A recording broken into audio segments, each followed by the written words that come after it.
Bien, mesdames et messieurs, bonjour. Ça va être notre première rencontre de la nouvelle année et je m'en voudrais à l'entame de cet exercice de ne pas vous remercier pour votre accompagnement constant et ne pas en profiter pour vous formuler au nom du gouvernement nos vœux de bonne et heureuse année 2025, de bonne collaboration en termes de vos sollicitations constantes et nous, les réponses que nous apportons à vos préoccupations.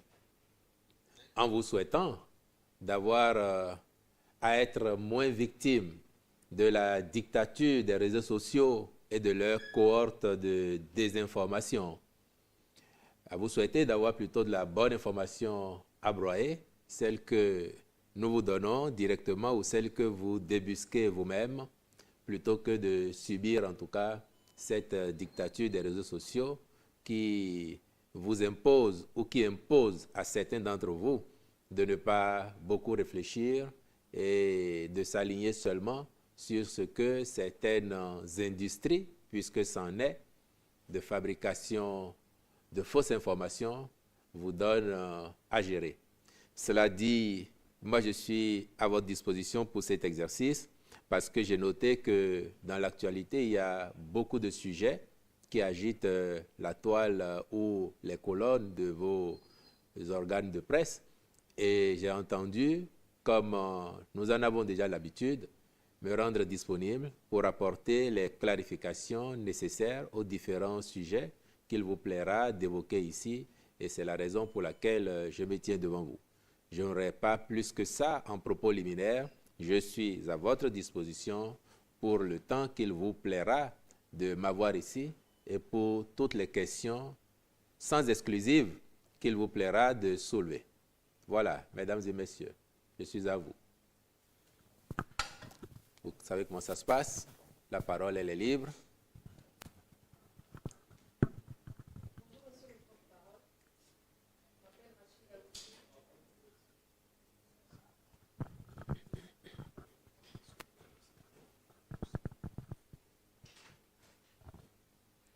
Rebonjour, monsieur le porte-parole. Je m'appelle Rachida Oussou, je suis de BIP Radio. J'ai deux questions par rapport à cette rumeur sur un coup d'État qui enfle sur les réseaux sociaux depuis hier.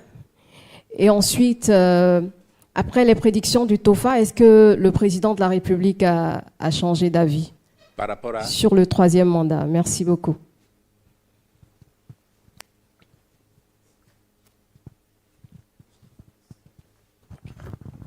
Non, on va y aller au fur et à mesure. On va y aller au fur et à mesure. Bien, je vous remercie, madame.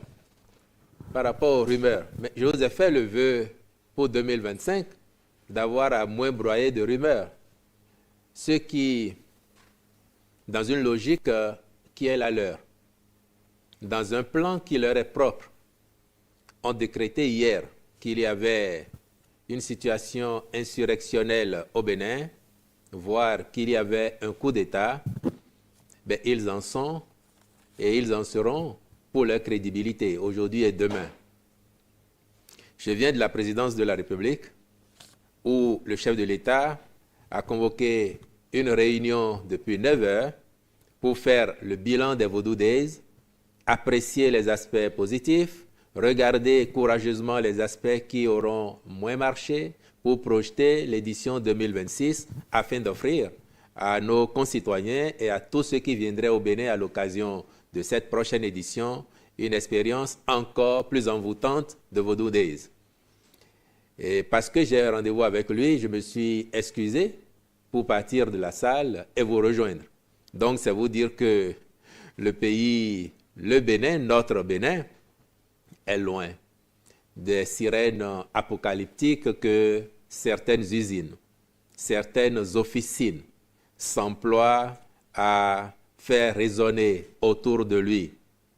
Je crois qu'il nous appartient et il vous appartient aussi, Madame Oussou, vous les professionnels des médias en général, d'opposer à ces personnes la réalité de ce qu'il se passe au Bénin. Bien entendu, tout n'est pas encore rose au Bénin, comme nulle part ailleurs dans le monde. Mais les Béninois, et Dieu sait combien d'efforts ils font maintenant, depuis quelques années, pour changer de destin, pour s'offrir le Bénin de leurs rêves, aux couleurs de leurs ambitions. Et ce n'est pas parce que nous réussissons globalement bien par rapport à d'autres que cela va susciter autant de jalousie au point d'amener les gens à prêcher ce qui n'est pas, à souhaiter que se déroule ici une certaine apocalypse. Nous sommes le Bénin, pays de gens fiers, travailleurs, pays résilient, de plus en plus debout, n'en déplaise à ceux qui voudraient nous voir couchés. Nous n'avons pas vocation à être couchés quand nous savons que nous avons encore à faire pour nous offrir le destin, les lendemains qui chantent et que nous quêtons. Donc dites-leur que le Bénin il est en place, que le président Patrice Talon il est là, son mandat finit dans 16 mois, Madame Oussou, et cela m'amène à enchaîner sur votre deuxième préoccupation. Est-ce qu'avec les prédictions du TOFA, est-ce qu'il aurait changé d'avis? Je ne vois pas le lien parce que vous me dites relativement à un troisième mandat. Je n'ai pas entendu le TOFA parler de troisième mandat. Et moi, quand je me pointe devant vous, je vous parle sur la base de la Constitution du Bénin, je vous parle sur la base des textes de loi qui gouvernent notre pays. Je ne vous parle pas de FA parce que je ne suis pas spécialiste de FA. Et je crois qu'il faut distinguer les domaines. Laissez le FA aux spécialistes du FA.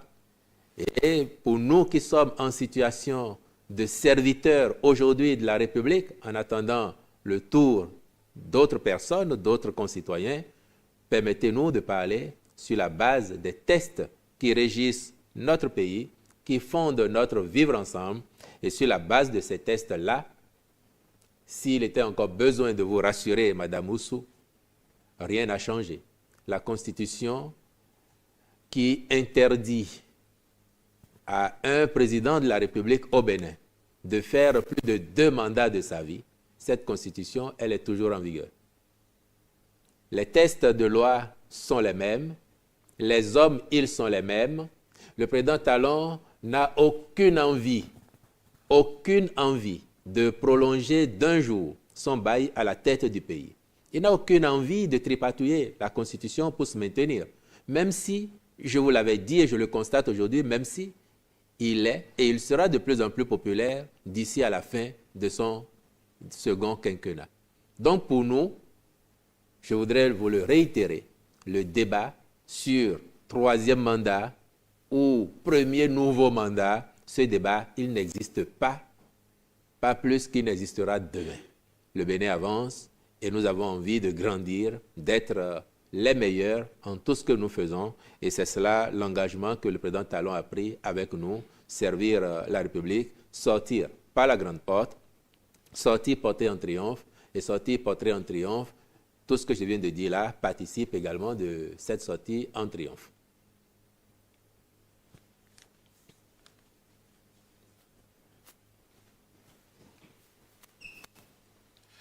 Bonjour, monsieur le porte-parole du gouvernement. Je suis Henri Sauvigny-Ambodé, je suis de Radio Tado FM. Deux petites préoccupations, je dirais. Depuis ce matin, il est annoncé abondamment donc, sur les réseaux sociaux également, à la une des journaux, que le Bénin a fait un lever de prêt. Ce qui est présenté comme un exploit, mais dites la capacité du contribuable qui a soutenu ce prêt-là. Quelle est l'implication? Est-ce qu'il n'y aura pas de nouvelles tasses pour payer ces prêts-là? Deuxième préoccupation, monsieur le porte-parole du gouvernement, nos forces de l'ordre, nos forces de défense et de sécurité ont été attaquées le 8 janvier dernier. Il aurait dit qu'il y a eu 8 que les assaillants ont tiré sur pendant 8 heures de temps. Qu'est-ce que vous en dites par rapport à ça? Qu'il n'y a pas eu de réponse dès que les autres ont appelé à la rescousse. L'autre chose, on a envoyé sur le terrain des hommes non expérimentés. Monsieur le porte-parole du gouvernement, qu'est-ce que vous répondez aux populations qui parlent de ça? Merci. Et sur votre dernière préoccupation, je crois que vous avez eu l'occasion de rencontrer le chef d'état-major général des forces armées béninoises hier, à l'occasion de l'hommage au martyrs du 16 janvier 1977. Occasion aussi pour lui d'avoir une pensée chaleureuse pour nos concitoyens, ses frères d'armes tombés le 8 janvier dernier. Et il vous aurait répondu que l'armée, étant une institution responsable, envoie sur les théâtres les gens qui sont en capacité d'y aller. Nous ne jouons pas avec le phénomène terroriste, au point d'envoyer des novices qui n'auraient pas de formation et qui n'auraient rien à y faire. Ah non, surtout pas. Et donc, je voudrais que l'on regarde ces choses-là avec beaucoup de responsabilité. Ça fait mal de perdre certains des nôtres. Et dans ces conditions-là, nous aurions tellement aimé ne jamais devoir en perdre parmi eux. Mais nous savons que, parlant de terrorisme, nous sommes proprement dans une situation d'asymétrie, où vous ne savez pas qui vient, à quel moment cette personne arrive, avec quelle logistique. Nous demandons au commandement, mais aussi à la troupe, d'être encore plus professionnelle, encore plus vigilante. De là à postuler que les assaillants ont tiré pendant 8 heures de temps, pendant 16 heures de temps, comme on a même pu lire, cela sort tout droit, excusez-moi de vous le dire, de l'imagination de certains qui, de mon point de vue, n'ont aucune connaissance de la réalité, aucune prise sur ce qu'il y a. Fort heureusement, nous nous équipons davantage. Nos forces de défense et de sécurité ont de plus en plus les moyens adéquats pour faire face aux périls, quels qu'ils soient, auxquels ils pourraient être confrontés. Ils ont la formation nécessaire et ils ont les effectifs. Vous imaginez que s'il y a eu des échanges de tirs pendant 8 heures, 12 heures, voire 16 heures, vous imaginez ce que cela aurait pu être. Quand ça s'est passé, il y a eu l'envoi de vecteurs aériens. Un de nos hélicoptères, par exemple, s'est élevé dans les airs pour aller voir si ça avait duré 8 heures. Nous aurions eu le bonheur avec notre hélicoptère de faire la razzia dans leur rang. Mais je peux vous dire que le temps que l'hélicoptère arrive, c'était déjà passé. Les intéressés étaient déjà retournés en territoire étranger d'où ils sont venus et assez loin sur ce territoire.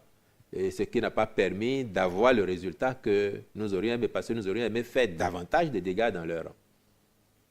Donc comprenez bien qu'il n'y a pas eu 8 heures d'échange de feu ou 16 heures, encore une fois, comme on a pu le lire. Et soyons mesurés. Quand nous écrivons ces choses-là, ou quand nous relayons ces choses-là, n'oublions jamais qu'il s'agit de notre pays. Il s'agit du Bénin. Ce n'est pas les individus qui comptent. Vous avez évoqué tout à l'heure votre consoeur, la rumeur sur coup d'État. Et on peut faire le lien. J'espère que, en professionnel que vous êtes, chacun de vous hier a pu voir que c'était une action coordonnée de gens préposés à cette manœuvre. Après que quelques jours plus tôt, ils ont répandu qu'il y aurait malaise au sein des forces armées béninoises parce que les gens ne seraient pas payés, parce qu'il n'y aurait pas de logistique, parce qu'ils seraient démotivés. Après qu'ils ont même, en direct, selon eux, fait le reportage d'une attaque qui se déroulerait encore au Point Triple, alors même qu'il n'y avait rien de tel, le couronnement a été de dire partout, ah oui, il y a coup d'État au Bénin, la situation est telle, le président a dû prendre la clé des champs. Ne soyez pas dupes de ces choses-là. Il ne s'agit pas de la personne du président Patrice Talon. Il ne s'agit pas des personnes de ses collaborateurs. Il ne s'agit pas de la vilaine tête de Wilfrid Léandre Humbedji qui vient rendre compte et défendre lorsqu'il le faut. Il s'agit du Bénin. Et le Bénin, pour nous, n'a pas de prix. Il est au-dessus de chacun de nous. Et si ceux d'entre nous, nos concitoyens, qui s'adonnent à ce jeu, n'ont pas conscience des dégâts qu'ils causent au pays, mais alors, c'est proprement affligeant pour nous tous et pour eux en particulier. Nous sommes tous, en tant que Béninois, des serviteurs interchangeables entre nous. Nul n'est indispensable et nul ne sera en position indéfiniment. Nous sommes des serviteurs de la République, interchangeables entre nous. Ce qui veut dire que même ceux qui, de leur position actuelle, ne se rendent pas compte qu'ils sont des réservistes appelés demain à être en situation et qui, pendant qu'ils sont là, jouent plutôt à tirer l'équipe vers le bas ou à la livrer aux adversaires, ils ne se rendent pas compte qu'ils se font du mal à eux-mêmes. Se donner autant de liberté, donner des vacances au patriotisme, licencier la vérité pour promouvoir le mensonge, les ragots, ça ne fait du bien à personne et même pas aux intéressés. Et ça, il faut que nous ayons le courage, et vous, des médias, de le leur dire. Et là-dessus, je crois que c'est encore à vous. On n'a même pas besoin de vous convoquer à cela. Parce que lorsque certains d'entre vous remontent ces informations-là pour nous demander de commenter, de dire un mot, je trouve que c'est peine perdue. C'est à voir leur dire, mais nous on vit au Bénin. Et le Bénin n'est pas celui que vous dépeignez là. Le Bénin change. Ça se voit de partout. Que cela suscite convoitise et jalousie, c'est un fait. Mais cela n'enlève rien à la réalité que nous vivons aujourd'hui, que le monde entier vit avec nous. Et à cet effet, le milliard de dollars de prêts que nous venons de lever, avec un taux de maturité assez long, de 15 et 16 ans, pour moitié et pour moitié, cela va servir à quoi? Précisément à renforcer l'œuvre de construction du Bénin moderne, du Bénin de nos rêves. Et vous devez avoir à l'esprit qu'on ne prête qu'aux riches. On ne prête qu'aux gens crédibles et en capacité de rembourser les créances qu'on leur fait. Si nous avons pu lever autant d'argent, et notez que c'est le premier pays africain en 2025 à le faire.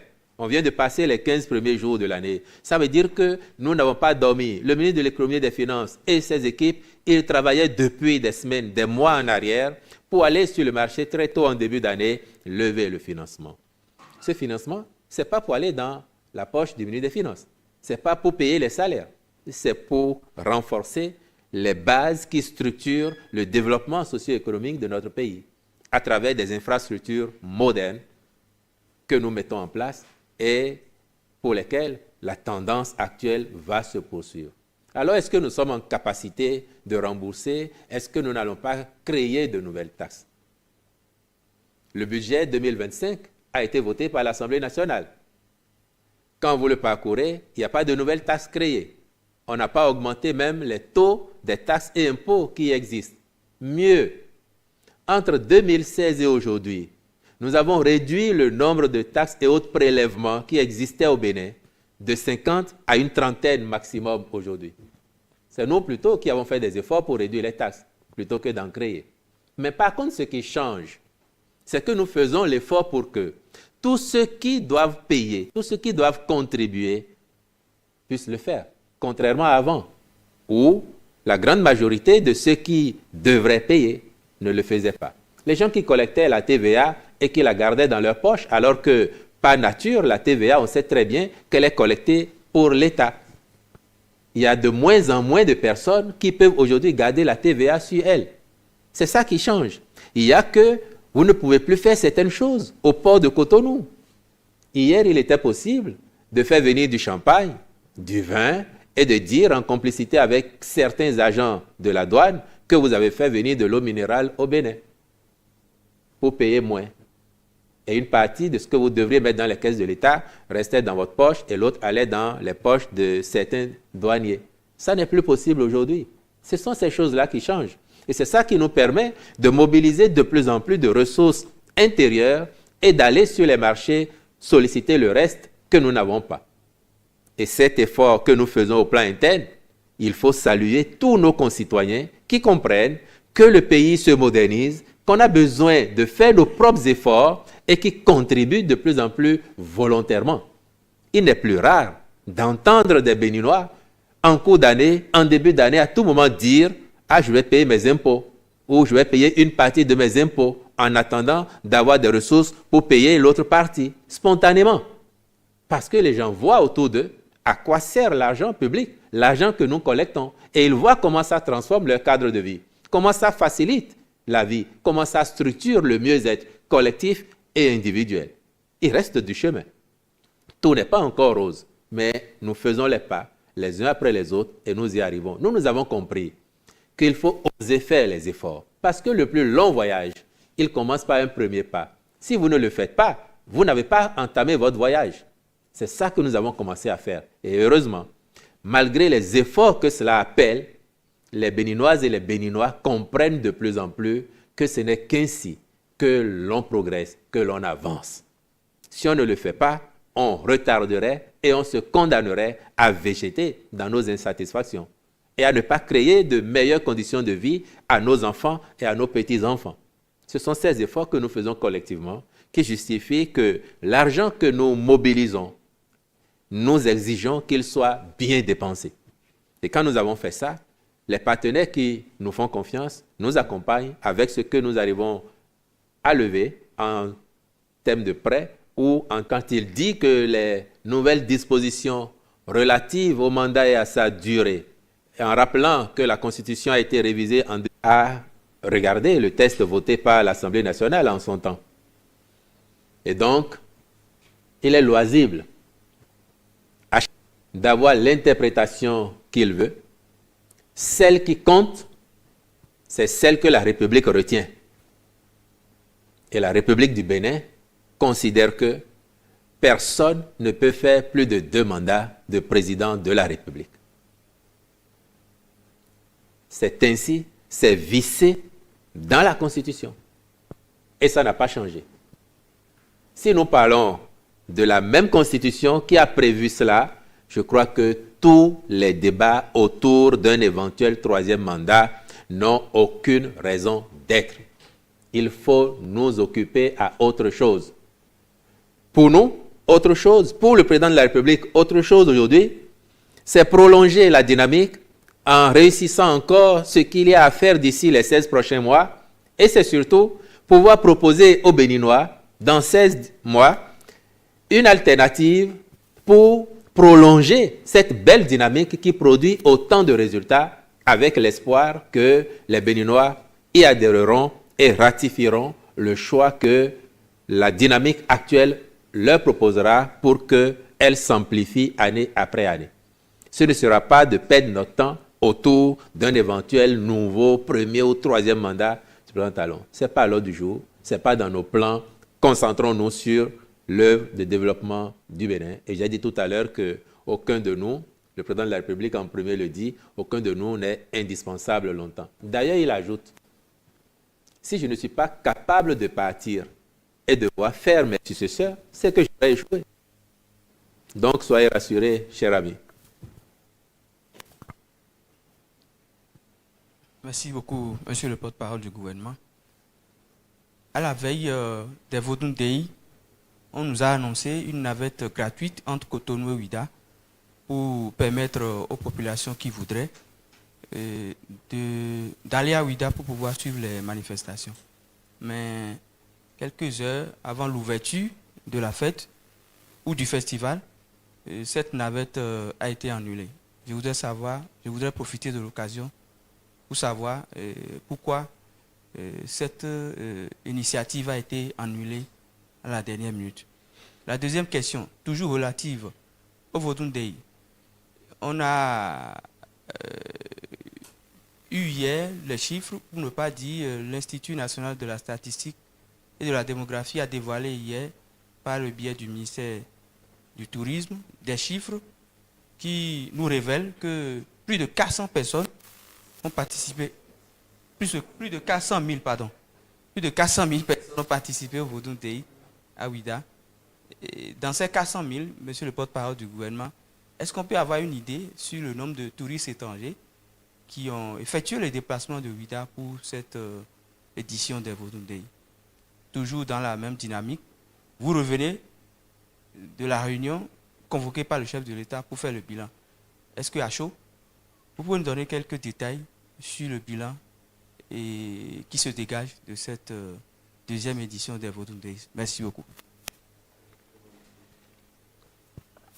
Premièrement, je crois que vous comprendriez très bien que si on avait maintenu les navettes pour faire Cotonou-Ouida, ça aurait été de toute logique de faire navette de Natitengu à Ouida, de Porto Novo à Ouida, de Lokossa à Ouida, de Parakou à Ouida, de Agbanizon à Ouida, de Tchoumi à Ouida, parce que c'est des Béninois de partout. Pour un événement à caractère national de cette envergure, ça aurait été une erreur de notre point de vue. Et le président de la République l'a dit tout à l'heure, ce matin. Et on ne l'a pas fait l'année dernière. Il semble que des gens l'ont fait, mais il dit, moi j'ai découvert là qu'il y avait une telle annonce. Et il dit non, c'est pas bien pensé. Donc, que demain, des privés veuillent faire ça, libre à eux.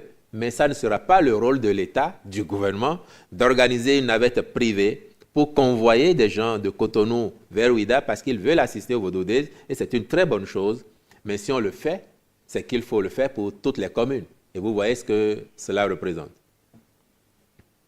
Nous avons eu, d'après les chiffres effectivement de l'INSTAD, au moins 435 000 personnes à Ouida sur les 3 jours. Il fallait y être effectivement pour voir l'engouement de nos concitoyens, mais aussi des touristes qui sont venus. Rien qu'à voir sur les images, vous savez qu'il y avait une part importante de touristes. Après, ce qu'ils représentent en proportion, c'est encore trop frais pour qu'on puisse vous le dire. Mais les équipes travaillent pour avoir justement tous ces détails-là, parce que c'est ça aussi qui nous permet d'engranger des points en vue des éditions à venir. Et parlant d'éditions à venir, les axes possibles d'amélioration, j'ai dit que la réunion n'était pas terminée quand je suis parti, mais on a eu l'occasion d'aborder quelques points. Par exemple, comment on fait pour améliorer davantage la mobilité dans la ville de Ouida? Lorsque des centaines de milliers de personnes se retrouvent en même temps dans un espace réduit, qui n'a pas été habitué à ça, dont les rues n'ont pas été dimensionnées historiquement pour ça, comment on fait pour que chacun, à la fin de la journée, tire son épingle du jeu après avoir vécu une expérience immersive, mais totalement époustouflante? On a commencé à esquisser des pistes de réflexion. Dans ça, comment on fait pour qu'il y ait davantage de toilettes, mobiles ou non? Il y en avait, mais il faut en mettre davantage, avec des indications claires qui permettent aux gens qui viennent pour les Vodou Days de savoir quand ils ont envie de se soulager, par où est-ce qu'il faut passer. Quel autre type d'attraction? Dans les différentes attractions que nous avons vues, qu'est-ce qu'il faut améliorer les fois prochaines? Est-ce qu'il faut nous contenter de ce qu'on a vu? Ou bien il y a moyen d'améliorer? Et nous avons commencé à réfléchir à tout cela. Et à la fin de la réunion, le chef de l'État a dit qu'un petit comité sera mis en place pour approfondir encore les réflexions et très vite faire les propositions qui vont être prises en compte dans la perspective de l'édition 2026 des Vodou Days. Déjà, au moins, ce qu'il faut retenir et qui est frappant, c'est que, contrairement au plan de ceux qui auraient voulu ne pas voir se tenir les Vodou Days cette année, nous avons réussi quelque chose de formidable. Faire la une de l'actualité mondiale pendant 48-72 heures pour un pays, ce que cela apporte à son aura, à son soft power, ça n'a pas de prix. Et nous savons très bien ce que le Bénin a gagné et gagne en cela. Vous pouvez faire un billet retour sur Ouida après Vodou Days pour aller recueillir les impressions de tout citoyen vivant à Ouida ou de tout Béninois que vous y rencontreriez, qui a pris part ou non, mais qui a suivi sur les réseaux sociaux. Demandez à tous ceux qui ont des commerces de quelque nature, est-ce que les Vodou Days sont une opportunité pour vendre le pays, pour vendre Ouida et pour faire de bonnes affaires? Et vous aurez des réponses affirmatives à toutes vos questions. Donc,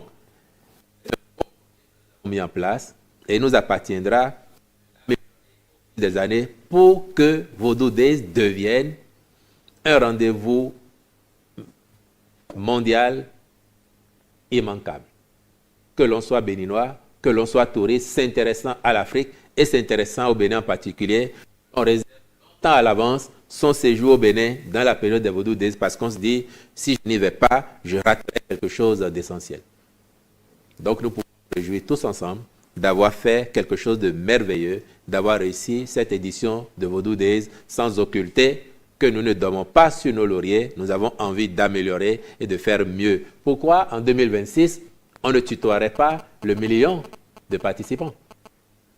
L'année dernière, on n'était pas à 435 000, on était à 100 et quelques mille. Mais sur un an, on a pratiquement quadruplé le nombre de participants. Nous aimerions bien doubler ce chiffre l'année prochaine. Et que dans 5 ans, à l'occasion des Vodou, qu'on dise qu'il y a 5 millions de personnes qui en une semaine auront fréquenté Ouida. C'est ça nos projections. Nous avons de l'ambition pour le Bénin, mais particulièrement en l'espèce ici pour la ville de Ouida. Pardon? L'après-talon? Qu'est-ce que vous voulez dire? Est-ce que ça va continuer ou pas? C'est ça? Oh, vous savez, il y a plein de choses que le président actuel et son gouvernement font, que des gens de bonne ou de mauvaise foi critiquent, rejettent, mais si demain vous les mettez là, ils vont vous dire, il n'y a pas moyen de faire sans. Nous, on sait que désormais, ça fait partie de nous, ça fait partie du Bénin. Et si vous enlevez ça au Bénin, vous perdez quelque chose. Ils vous diront, on n'était pas d'accord, comme je l'entends de plus en plus. Vous avez parlé tout à l'heure de notre grand frère, M. Kovi.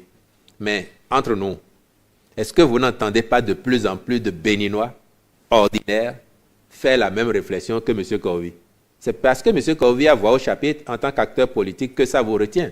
Mais est-ce qu'on n'entend pas de plus en plus de Béninois ordinaires vous dire, moi, je n'étais pas d'accord avec le président. Je ne l'ai pas soutenu, je n'ai pas voté pour lui. Mais là, avec ce que je vois, je me demande si. Moi, j'entends ça. C'est bien, c'est flatteur pour nous.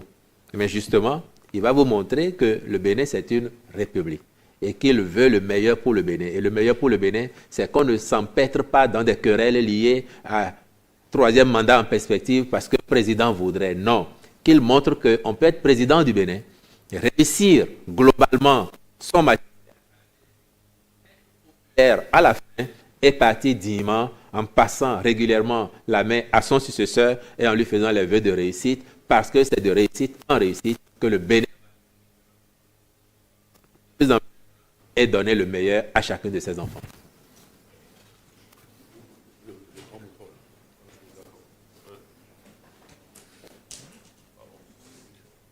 Merci, monsieur le porte-parole du gouvernement.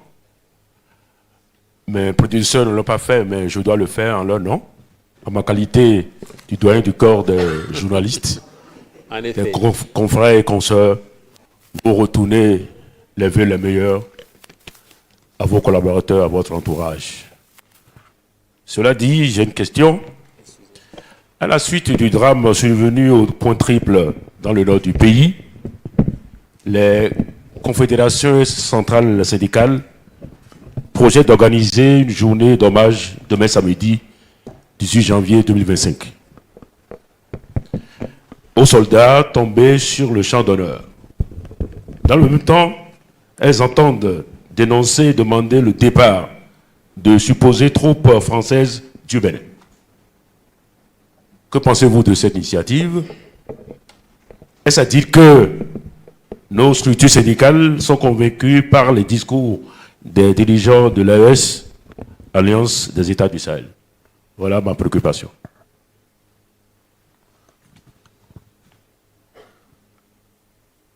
Je vous remercie pour ces préoccupations. Nos soldats, nos enfants, les enfants du Bénin, qui sont tombés au champ d'honneur en défendant la patrie, appartiennent au Bénin, au-delà des familles dont ils proviennent. Ils appartiennent au Bénin. Donc, que chaque Béninois, dans l'intimité de son cœur, ou dans la volonté de faire de l'exhibitionnisme, décide de leur rendre hommage, libre à lui. Mais après, nous travaillons à bâtir un pays responsable où les choses se font dans les règles de l'art et où chacun devrait jouer le rôle qui est le sien. Il a semblé aux yeux de certains que le gouvernement tardait à rendre hommage à ses enfants. Leur agenda n'est pas l'agenda du gouvernement. Pendant qu'ils étaient à leur considération, le ministre délégué auprès du président de la République, chargé de la Défense nationale, avait déjà saisi chacune des familles concernées. Et vous avez eu l'occasion de voir et d'entendre le chef d'état-major général des forces armées rendre un hommage. Mais après, si je peux me permettre un conseil à ces personnes, c'est de ne pas faire le jeu de l'ennemi. C'est de ne pas tomber dans le piège de l'ennemi. L'ennemi aurait voulu nous voir, nous arrêter, que le pays subitement s'arrête et que l'on soit préoccupé, que l'on soit pris par la psychose. Nous ne sommes pas tombés dans ce jeu. Les pays qui nous bordent et dans lesquels les manifestations et les conséquences du phénomène sont autrement plus dimensionnées que ce que nous vivons, qui ont entrepris au départ de décréter des jours de deuil national, des hommages, je suis sûr que quand vous les observez, vous ne voyez plus cela. Parce qu'ils se rendent compte aussi que c'est ça qui alimente l'appétit des mécréants qui organisent ces coups-là. Nous avons choisi une posture que nous jugeons mesurée, mais responsable, qui n'enlève rien à la qualité de ce que nous rendons comme hommage à nos frères. Et j'ai eu l'occasion de dire que le meilleur hommage que nous puissions leur rendre, c'est pendant qu'ils sont vivants de leur créer les meilleures conditions pour qu'ils accomplissent leur devoir vis-à-vis de la République. Et s'ils venaient à disparaître en nous défendant, c'est d'avoir chaud dans nos cœurs le souvenir de leur combat, de leur engagement. Mais c'est aussi et surtout de rester debout face à l'adversité, de dire à l'ennemi, le Bénin, tel le roseau, peut ployer mais ne rompt pas. Et nous ne romprons pas. Nous sommes le Bénin. Je ne sais pas si l'un de vous se souvient ici. Dans l'un de ses messages, le président de la République disait que nous sommes le Bénin, pays insubmersible, au passé si glorieux, mais à l'avenir encore plus prometteur. Donc, nous ne céderons pas. Et parce que nous ne céderons pas, le deuxième volet de votre question sur une prétendue manifestation en vue d'exiger le retrait de notre pays de troupes françaises ou étrangères, je crois que là aussi, cela relève, à mon avis, d'un manque patent de sens, de responsabilité. Et j'assume les propos parce que ça est le cas. Et c'est faire le jeu de l'ennemi. L'ennemi, c'est celui qui, hier, le 16 janvier 2025, a répandu partout qu'il y avait coup d'État au Bénin, que le Bénin s'est arrêté. C'est le même ennemi qui répand qu'il y a base militaire française au Bénin, qu'il y a des bases étrangères au Bénin, alors que des responsables de premier plan, d'organisations syndicales ou politiques, embauchent la même trompette, sans crier gare. Cela relève, à mon sens, de l'irresponsabilité et d'un défaut de patriotisme. Que les autres le disent, pour régler leurs problèmes de politique domestique, parce qu'ils sont dans le dur, on peut encore le leur concéder, en considérant que ça leur passera, mais que les nôtres récupèrent cela et veuillent en faire leur commerce, c'est malheureux et c'est tricher sur le dos des Béninois, qui font déjà beaucoup d'efforts pour redresser leur pays, pour le reconstruire. C'est malheureux et nous devons le déplorer tous et le dénoncer avec vigueur. Il n'y a pas, à l'heure où je vous parle, il n'y a pas de base militaire française ou de quelque autre nationalité au Bénin.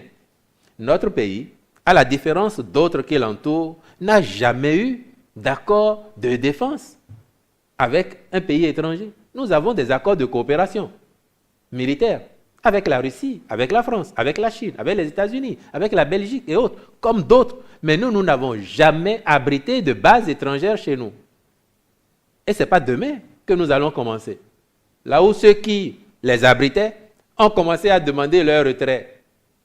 Ce n'est pas demain que nous allons nous faire le chemin inverse. Donc, dites à nos amis de cette confédération syndicale que c'est nul et non avenu et que ça ne vaut pas la peine. Il y a mieux à faire au Bénin.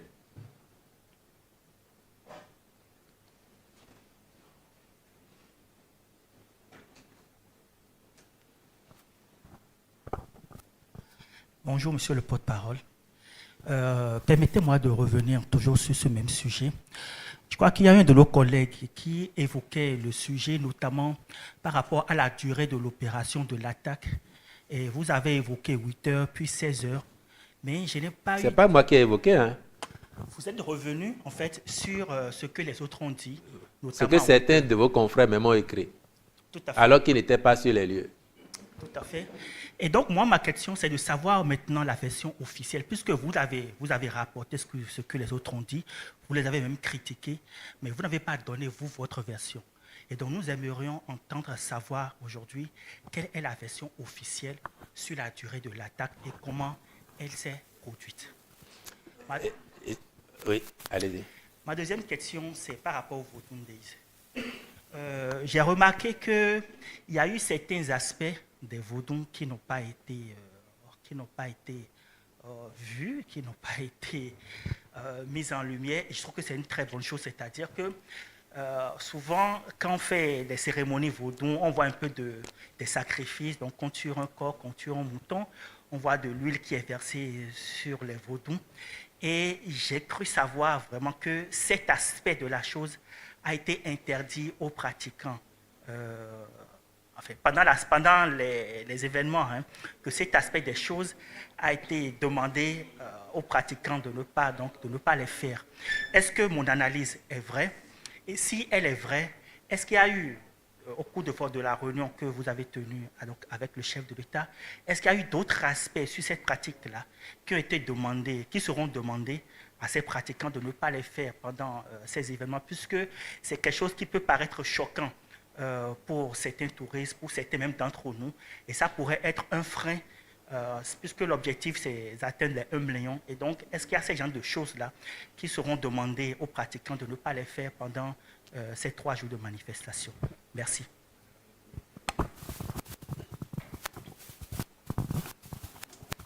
Je voudrais vous faire observer que après le 8 janvier, il y a déjà eu un déplacement de la hiérarchie militaire au point triple. Et d'ailleurs, quand je parle du point triple, pour ceux d'entre vous qui n'ont peut-être pas idée de ce que c'est, même si je sais que vous connaissez tous la géographie du Bénin, c'est le point frontière entre le Bénin, le Niger et le Burkina, dans la Liborie, notamment le Parc W, c'est les régions de Banikwara, Karimama, le point triple. Et à ce niveau-là, nous sommes les seuls présents en tant que force armée pour éviter que les criminels s'incrustent chez nous et s'y établissent. Des 2 autres côtés de la frontière, il n'y a aucune présence militaire. Aucune. Donc, les gens, ils sont en roue libre. Ils peuvent partir de loin là-bas, venir perpétrer leur forfait et filer si en temps on n'a pas eu la vigilance ou d'anticiper pour les cueillir à froid. C'est malheureusement ce qui nous est arrivé la dernière fois. Les conjectures sur la durée de l'assaut, les conditions, ne vont pas nous ramener nos enfants. Et lisez entre les lignes, le chef d'état-major de la garde nationale a fait une adresse aux officiers et aux soldats eux-mêmes pour convoquer leur sens de la responsabilité et de l'attitude professionnelle. Je ne veux pas dire certaines choses parce que nos enfants sont déjà morts. Mais nous souhaitons que cela ne nous arrive plus. Avec ou sans la collaboration des autres États, nous allons continuer à déployer les moyens, la logistique qu'il faut pour que nos enfants qui nous défendent, qui défendent l'intégrité de notre territoire, soient dans les meilleures conditions possibles pour faire des aspects tels que vous l'évoquez vous-même, vous avez pu le constater avec bonheur. nous y avons pensé. Et je peux vous dire que même à la réunion de ce matin, le sujet a été évoqué. Pour se féliciter du respect global de cela et pour envisager encore comment on améliore les fois d'après. Parce que c'est de montrer ce qu'il y a de plus beau artistiquement, culturellement,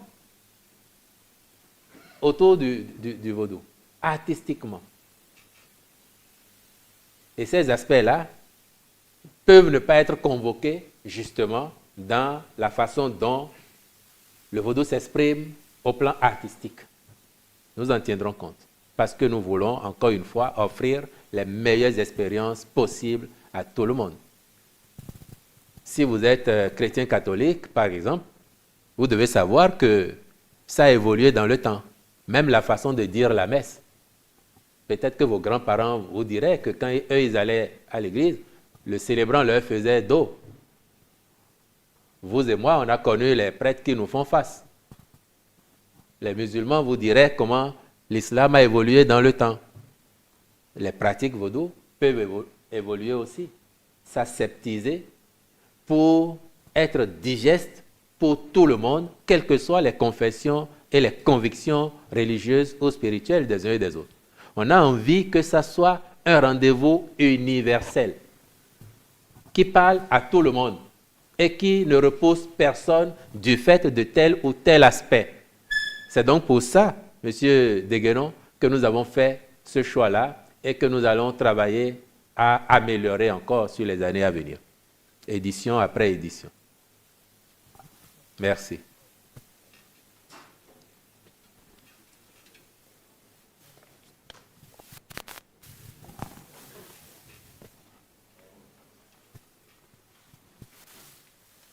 Je suis Gabin Goubi du quotidien Le Matinal. Alors, on a eu droit ces derniers jours à une série de publications de la part d'un de nos compatriotes, un cyberactiviste, Hugues Komlan Sosupé pour ne pas le nommer, qui a donc fait des publications de nature à démobiliser nos forces de défense et de sécurité. Et même il y a cela 48 heures, il a fait état d'une deuxième attaque à Banikwara, ce qui a été démenti par les canaux officiels par la suite. Je voudrais savoir quel commentaire ou quelle réflexion vous inspire ces agissements. L'autre question, c'est par rapport à la candidature, aux intentions de candidature annoncées du compatriote Kami Seba. Alors, il y a quelques temps, il présentait le Bénin comme un pays qui dresse le lit au terrorisme, qui constituait pratiquement un abri pour des légionnaires français. Alors, on ne vous a pas entendu parler du sujet, puisque vous êtes là. Qu'est-ce que vous répondez par rapport à cela? Merci. De façon générale, les accusations farfelues contre notre pays faisant état de ce qu'il serait une arrière-base pour la formation et le déploiement de terroristes, formulées par ce compatriote que vous avez évoqué et ses maîtres à penser. Et d'ailleurs, la dernière en date, on a entendu encore des autorités nigériennes postuler qu'il y aurait eu une réunion autour du lac Tchad à laquelle le Bénin aurait été présent avec le Nigeria, avec la France. Ouais, tout cela est proprement rigolo. Et je crois que les plateformes de streaming et les producteurs de cinéma, s'ils ont envie, dans leur prochain casting, de trouver de bons acteurs, je crois qu'ils peuvent explorer ces pistes-là. Il y a quelque temps, on vous a parlé, toujours venant du Niger, quelqu'un a parlé et a donné même des coordonnées de lieux qui seraient au Bénin. Bon, et c'est pour ça que je parlais tout à l'heure de subir moins la dictature des réseaux sociaux. Allumons nos cerveaux. Prenez, réécoutez ce responsable nigérien, prenez les coordonnées qu'il a données, et si vous n'êtes pas capable vous-même, demandez à quelqu'un qui s'y connaît de projeter. Vous verrez que ça tombe hors du Bénin, ce n'est même pas sur notre territoire. Donc ces personnes ne savent pas de quoi elles parlent. Ça ne tombe pas sur le Bénin. Prenez Google Maps, prenez n'importe quelle plateforme dédiée et projetez ces coordonnées. Ça tombe nulle part au Bénin. Donc, ce n'est pas nous. On ne parle pas de nous, on ne parle pas de notre Bénin. Et c'est pour ça que j'ai dit tout à l'heure, parlant du cyberactiviste ou de l'activiste politique qui se cache derrière le cyberactivisme, j'aurais tellement aimé ne pas en parler. Mais c'est tout ça qui m'a fait dire tout à l'heure. Le sujet, ce n'est pas le président Patrice Talon. Le sujet, ce n'est pas le gouvernement actuel, gouvernement de la rupture. Le sujet, ce n'est pas votre modeste serviteur. Je sais que je n'ai pas une belle tête. Ou bien vous ne voyez pas ça avec moi. Donc je ne demande pas qu'on aime ma tête. Je ne demande pas qu'on aime la tête du président Talon. Je ne demande pas qu'on aime le gouvernement de la rupture. Mais nous avons tous un impératif. Nous devons aimer le Bénin, le chérir, plus que tout autre. Notre première religion, notre premier parti politique, ça doit être le Bénin. Et on ne peut pas s'autoriser les légèretés que certains s'autorisent à propos du Bénin, sous prétexte de réseaux sociaux, ou sous prétexte d'un combat politique hypothétique qui ferait d'eux des suppôts, je pèse mes mots, des suppôts de l'ennemi. Ailleurs, on parlerait de collabo. Et ce n'est pas glorieux. Surtout qu'on sait très bien que c'est de la manipulation et de l'invention pure. Ce n'est pas glorieux pour ces personnes. Je leur ai dit, je voudrais rappeler en toute amitié ce que j'ai dit tout à l'heure. Vous, comme nous sommes des serviteurs momentanés de la République. À ce titre, nous sommes interchangeables. Quand vous prenez une équipe de sport collectif, ceux qui sont sur le banc de touche, ils sont potentiellement titularisables. Et si pendant qu'ils sont sur le banc de touche, ils s'emploient à déstructurer l'équipe ou à vendre ses secrets de réussite à l'adversaire, ils ne se ménagent pas eux-mêmes des moments paisibles, des moments de réussite, une fois qu'ils seront là. Donc, si vous le connaissez, ou si vous connaissez des gens qui lui sont proches, dites-lui de bien vouloir sortir dans ça, comme les gens disent vulgairement, pas trop loin du Bénin, qu'ils sortent dans ça, parce que ça ne nous ressemble pas. Ça ne ressemble pas au Bénin. Le Bénin est plus grand que nous tous. Le Bénin compte plus que chacun de nous. Mais le Bénin mérite tous nos sacrifices, tout notre engagement, tout notre investissement, pas dans le mauvais sens. Et chacun a pu voir, même lorsque les faits, la réalité leur donne tort, invention après invention, ces personnes ne se fatiguent pas, parce qu'elles sont payées par les officines dédiées à déstructurer, à déstabiliser le Bénin. Mais ces choses ont un côté positif. C'est ça qui montre que le Bénin réussit, que nous faisons notre marche vaille que vaille, et que les résultats sont là. Ça déplaît à ceux qui ne font pas les mêmes efforts que nous, ou à ceux qui n'ont pas la même réussite que nous. Et puis ça n'est pas nouveau, chers amis. Je regarde les visages, il y a quand même quelques-uns ici qui ont vu le début des années 90, quand le président Soglo a pris les rênes du Bénin, et que nous avons commencé avec les efforts de nos parents de l'époque. Vous et moi, nous étions trop jeunes pour compter parmi ceux qui faisaient vraiment des efforts. Quand le Bénin a commencé à redresser la tête, il était l'objet de toutes sortes de convoitises. Et vous savez combien les gens se sont ligués contre le président Soglo à l'époque. C'est la même chose aujourd'hui. Nous faisons des efforts qui payent. Les résultats sont là. Et il y en a qui nous jalousent, qui nous envient. Qu'ils nous envient, c'est une bonne chose. Qu'ils nous jalousent au point de comploter contre nous, d'enrôler même certains de nos enfants pour les assister, cela dérange et j'espère que nous, en tout cas, ça n'émousse pas nos ardeurs. Au contraire, ça décuple notre détermination à faire davantage de résultats parce que nous savons que c'est ça qui dérange. Mais nous n'arrêterons pas de faire des résultats. Nous avons un contrat avec les Béninoises et les Béninois. C'est relever notre pays, c'est améliorer nos pratiques, c'est grandir tous ensemble en faisant grandir le Bénin. Et ça, il n'y a rien de plus exaltant que cela. C'est pour ça que nous n'arrêterons pas. Et puis, si pendant qu'ils sont à la touche, ils font tout ça, et qu'ils ont envie de devenir titulaires pour jouer sur le terrain, bah, tant mieux.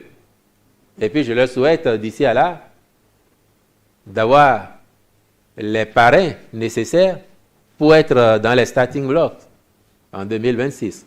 Tous ceux qui auront les parrains, ils seront bienvenus. Nous, on les attend tous.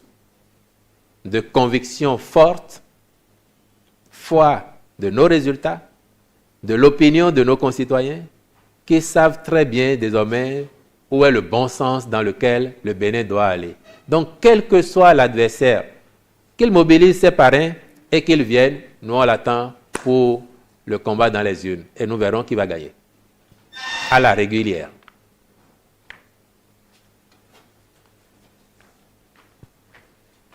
Bonjour, monsieur le porte-parole du gouvernement, Raymond Faladé, Bénin Intelligent. Je voudrais revenir sur l'attaque de Banikwara. Je voudrais savoir, est-ce qu'aujourd'hui il y a des statistiques, des chiffres sur le nombre de décès, de blessés, peut-être d'éventuels assaillants éliminés? Merci. Nous déplorons grosso modo une trentaine de morts. Grosso modo. Dans nos rangs. Je ne vous dis pas combien nous avons pu faire dans les rangs en rattrapant, mais combien nous aurions aimé faire si il n'avait pas été assez loin déjà en territoire étranger. Pour être sobre, c'est tout ce que je vous dirai aujourd'hui. Le reste appartient aux questions militaires et ce qui doit être fait, se fait.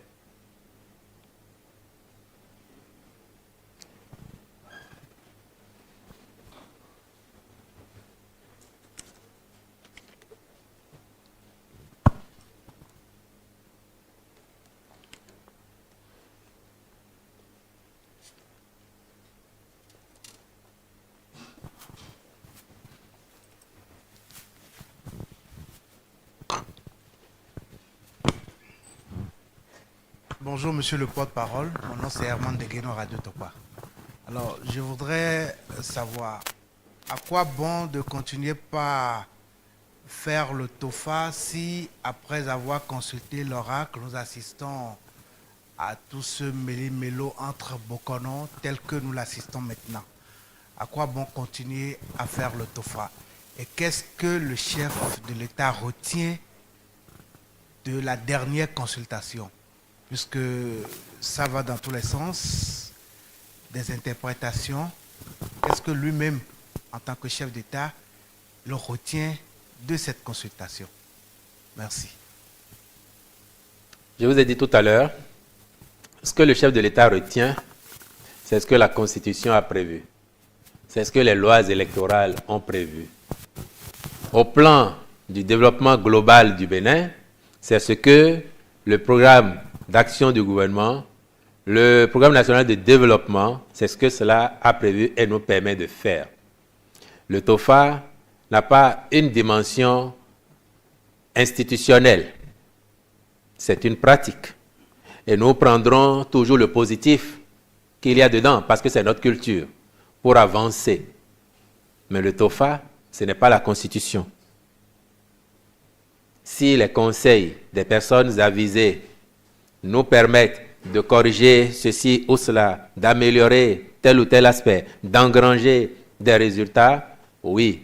Mais ce qui concerne les polémiques, je crois qu'il n'y a même pas lieu de s'y attarder dès lors que le comité, qui lui est une instance administrative, a sorti un communiqué pour se prononcer par rapport à la sortie d'un de ses membres qui aura agi intuitif, personné et non au nom de ce comité. Donc, il n'y a pas de commentaire autre que cela que je pourrais faire.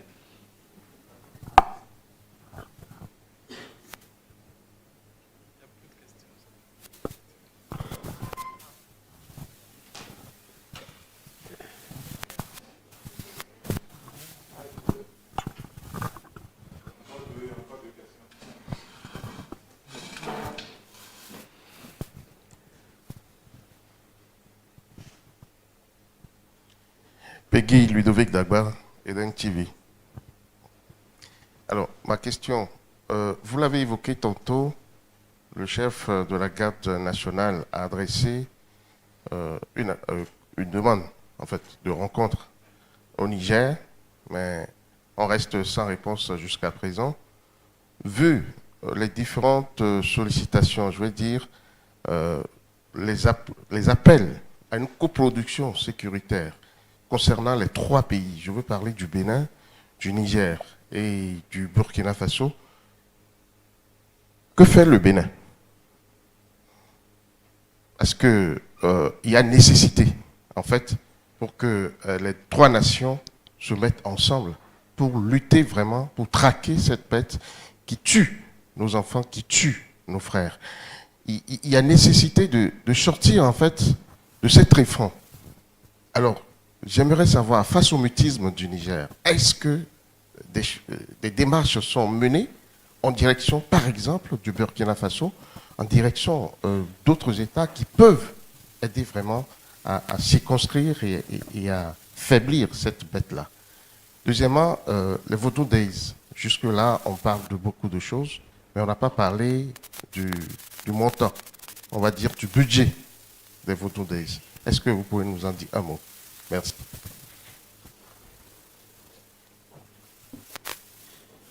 La coopération militaire entre les 3 pays que vous avez évoqués et qui sont concernés par le phénomène, en tout cas dans la dynamique de notre sous-région immédiate, Bénin, Niger et Burkina, cette coopération, si elle n'est pas une condition suffisante, elle est néanmoins une condition, je ne dirais pas nécessaire, mais utile pour engranger des résultats sur ce front-là. Si nous avons une bonne entente, nous aurons collectivement de meilleurs résultats.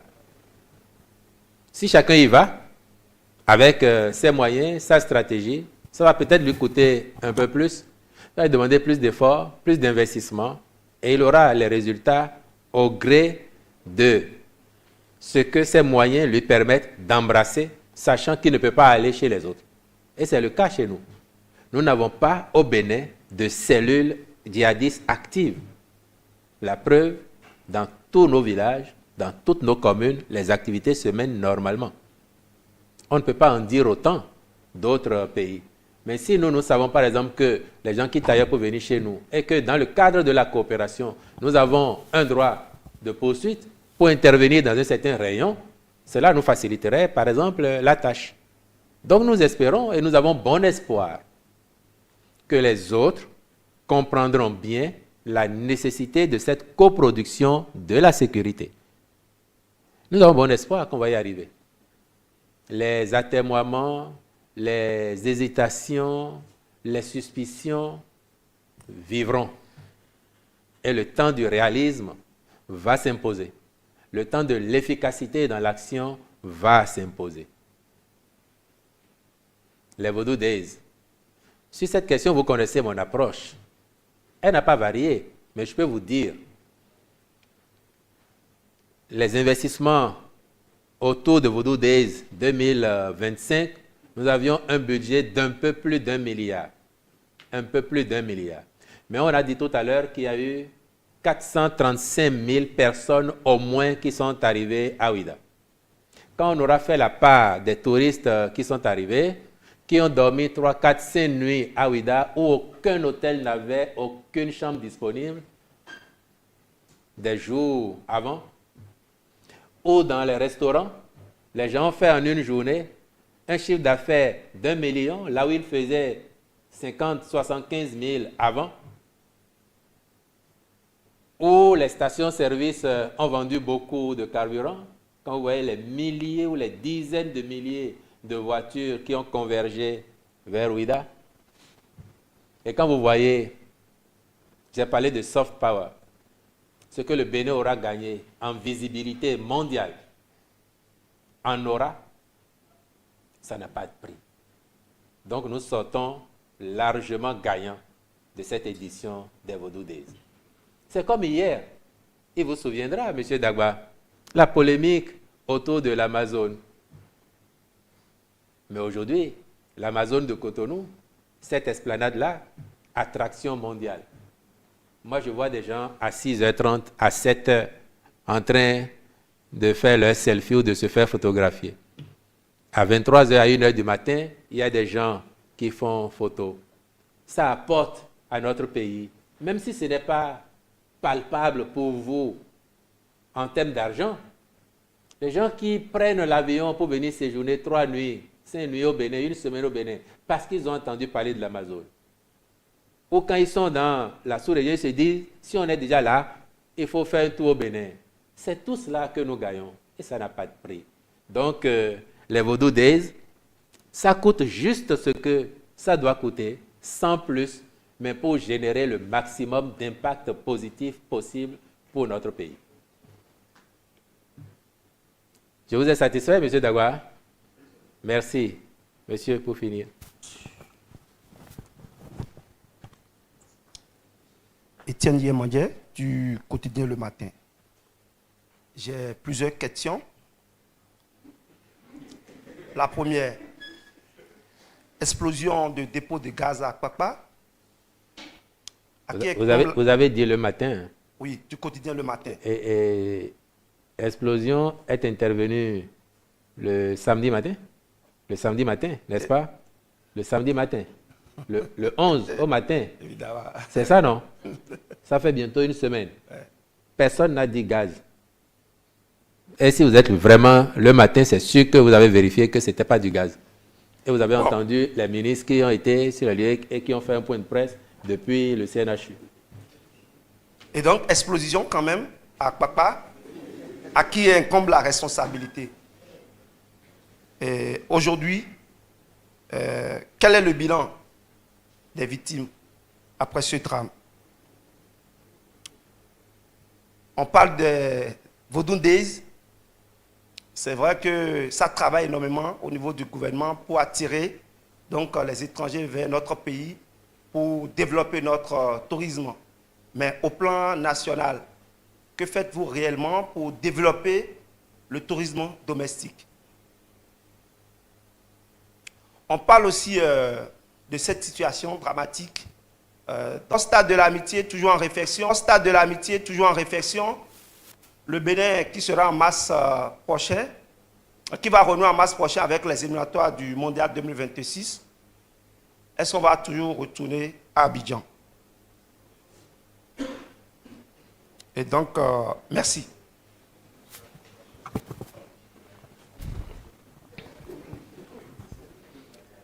Relativement à ce qu'il s'est produit à Kpakpa, vous avez eu déjà l'occasion d'entendre que étaient en cause des produits chimiques qui ont été sans doute, je dis sans doute, en attendant le contenu du rapport d'enquête, sans doute entreposés et gardés dans des conditions inappropriées. Et leur manipulation ou les conditions de leur entreposage ont pu provoquer cette explosion que nous avons connue. Et les gaz qui en ont échappé ont pu provoquer aussi la suffocation et les difficultés respiratoires au niveau des victimes. Au moment où je vous parle, et pour tenir compte des derniers chiffres évoqués par le ministre de la Santé et le ministre de l'Intérieur, je crois que nous déplorons 8 morts. Et il était indiqué qu'il y avait encore 2 ou 3 qui étaient en situation critique parmi les victimes. Le reste, le ministre de la Santé vous a dit dernièrement, on a déjà libéré de leur situation d'observation dans les hôpitaux plus de la moitié, pour ne pas dire les 2 tiers.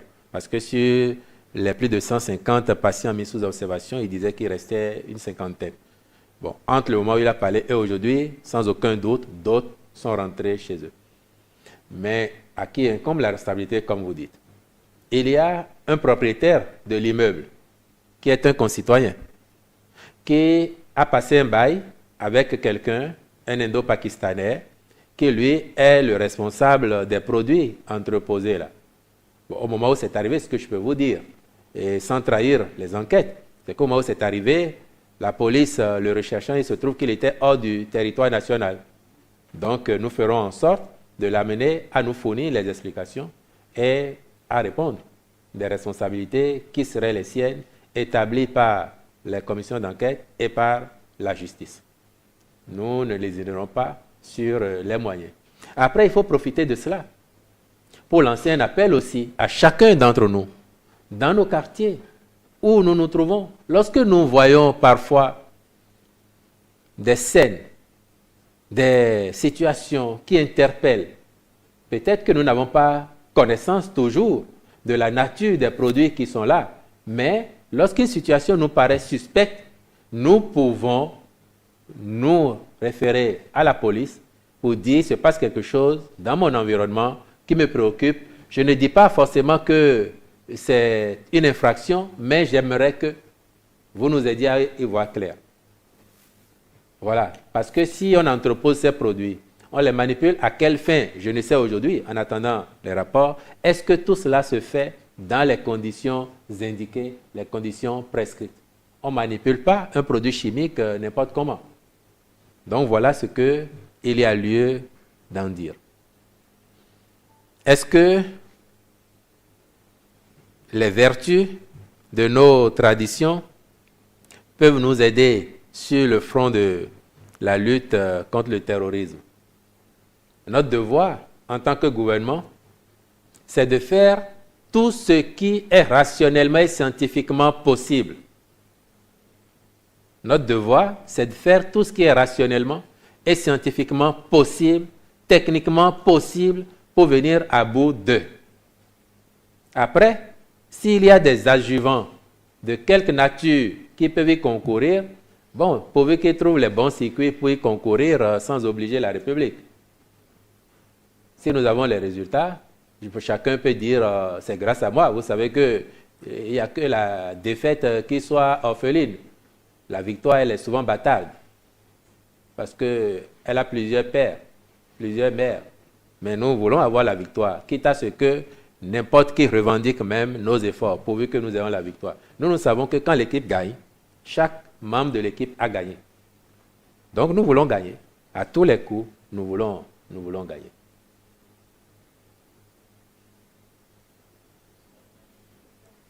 Et puis, votre dernière préoccupation? Il y a le tourisme domestique. Bien. Tout à l'heure, on a évoqué Vodou Days. Et on a dit 435 000 visiteurs au moins à Ouidah en 3 jours. La part de visiteurs étrangers sera indiquée lorsque les statistiques seront affinées. Mais est-ce que vous n'avez pas vu que c'était un lieu où l'on a expérimenté le tourisme domestique? Ce sont les Béninois qui sont venus. Après, il y a les Africains, il y a les autres qui sont venus. Donc déjà, c'est un moment de promotion du tourisme domestique. Mais c'est nous qui sommes en train de reconstruire le palais royal de Niki et la reine de la Gani. C'est pour que les Béninois qui vont à la Gani vivent une expérience exceptionnelle. Et que les étrangers qui arrivent, pareil. C'est nous qui sommes en train de faire le musée international du Vaudou à Porto Novo, qui évolue très bien. Et c'est nous qui avons déjà implanté à Porto Novo la statue du roi Tofa Ier, qui fait 10 mètres de haut quand même. Et qui, quand elle va être dévoilée, la place totalement aménagée, va peut-être devenir un peu comme l'esplanade de l'Amazone, un point d'attraction dans la capitale. C'est nous qui faisons le musée des rois et reines du Dahomey. C'est nous qui rebâtissons Ouidah, y compris en reconfigurant à l'ancienne certaines infrastructures. Tout cela, ce n'est pas que pour les touristes étrangers, c'est pour nous-mêmes d'abord, afin que nous nous réapproprions notre histoire et que nous en soyons fiers au point d'en parler avec un narratif incitatif qui fasse que les étrangers aient envie de venir nous découvrir, ou quand ils nous découvrent, qu'ils aient envie de s'attacher à nous. C'est ça notre ambition. Développer le tourisme, c'est en ces deux aspects-là, le tourisme domestique mais également celui qui fait venir les devises étrangères chez nous parce qu'il y aurait de plus en plus de visiteurs étrangers. Le stade général Mathieu Kérékou de Kounou est en travaux, vous l'avez dit. Nous le remettons aux normes conformément aux prescriptions des instances faîtières, continentales et internationales de football. En attendant, d'ici à mars, ce ne sera pas fini. Quand on a annoncé les travaux, je vous avais dit que c'est parti pour minimum 5 mois pour un aspect des travaux.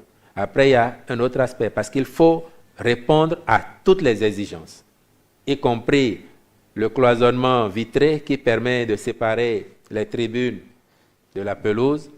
Même si ça doit nous prendre 8 mois ou 1 an, nous prendrons le temps qu'il faut pour bien faire. Dès lors que nous avons mis les ressources à disposition, il faut que ce soit bien fait. Mais en attendant, puisque la Félicia nous porte tellement chance, en attendant que Kounou recommence à nous porter chance, que demain, Akpakpa, Porto Novo, Parakou nous portent les mêmes chances, nous n'allons pas bouder notre plaisir d'aller battre le Nigeria à Abidjan, de battre le Rwanda, de battre l'Afrique du Sud et de quitter la 3e place où nous sommes actuellement à égalité de points avec les 2 premiers. Nous sommes à 7 points, vous le savez. Et nous avons le Nigeria qui est 4 points derrière nous. Nous n'allons pas bouder notre plaisir d'aller les battre, prendre les points là-bas. Et quand nous sortons de là-bas, aller négocier un point pour qu'à la fin, nous soyons premiers de notre groupe et que le Bénin, une première historique, soit à la Coupe du Monde prochaine, en 2030. C'est notre ambition et nous y travaillons, nous mettons les moyens pour cela. Et nous avons foi que cela va arriver. C'est ça, le Bénin grand. Et si demain nous y arrivons, que les gens vous disent même que l'avion des guépards a craché avant d'arriver dans les pays où la Coupe du Monde 2030 se jouerait, comprenez que c'est la jalousie et que ça leur passera. Et Naïlo Moé. Non. Nous jouons la campagne qualificative 2026. Oui, vous avez raison, nous parlons de 2026. Donc, quand on se sera qualifié, les jaloux peuvent maigrir et Naïlo Moé.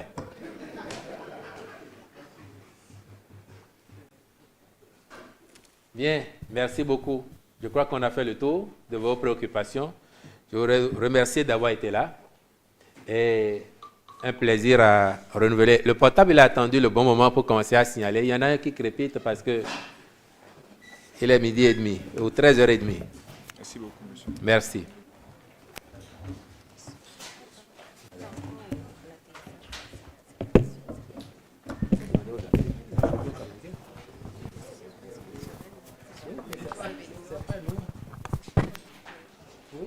Et vous voulez que les échanges qu'on a avec eux là, quand vous dites ça, non, c'est bien communiqué, allez les voir. Ils vont réparer. Oh, c'est un souci technique. Ils vont réparer l'hélicoptère et puis c'est tout. C'est toujours là. Oui, mais si ce qui est récupérable va être récupéré. C'est sûr. Si c'est là, c'est pour les récupérer.